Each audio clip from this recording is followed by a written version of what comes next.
दादा, राज्याचे उपमुख्यमंत्री अजित पवार यांच्या अकाली एक्झिट झालेले आहे. कसा अनुभव होता आपला वाला आणि आपण देखील त्यांच्यासोबत काम केलेलं आहे, काय अनुभव आहे?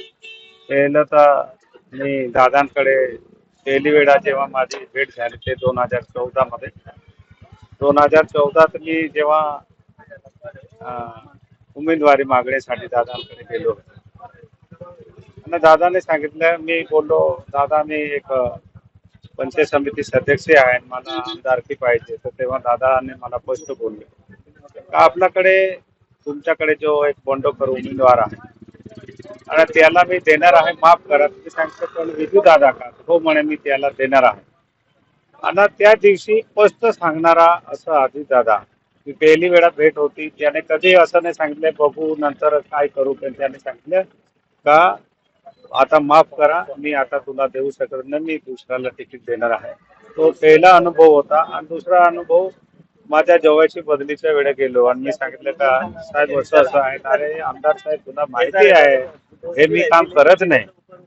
आणि तिसरा अनुभव हे होता का जेव्हा मी शिंदे साहेबांकडे होतो आणि तेव्हा मला विचारलं का आमदार साहेब तुम्ही फार बोलता पण तुमचं शिक्षण किती आहे? तर मी तेव्हा सांगितलं साहेब माझं फक्त 4थी शिक्षण आहे.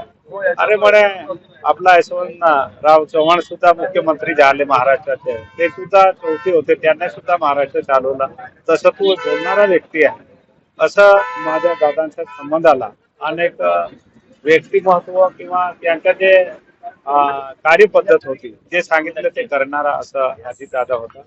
या महाराष्ट्रामध्ये आम्ही एक सरकारमध्ये एक ठिकाणी काम करत असताना दादांसारखा नेतृत्व किंवा ते पोस्ट बोलणारा बघता कधी भेटणार नाही.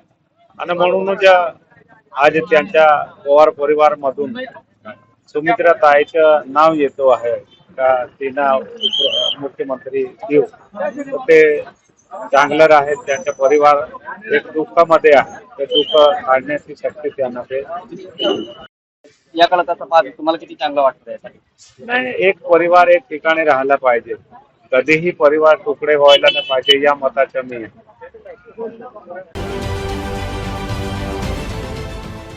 देश विदेशातील प्रत्येक घडामोडींचे लाईव्ह अपडेट मिळवण्यासाठी आता साम टीव्हीच्या सर्व सोशल मीडिया प्लॅटफॉर्मला लाईक, फॉलो आणि सबस्क्राईब करा.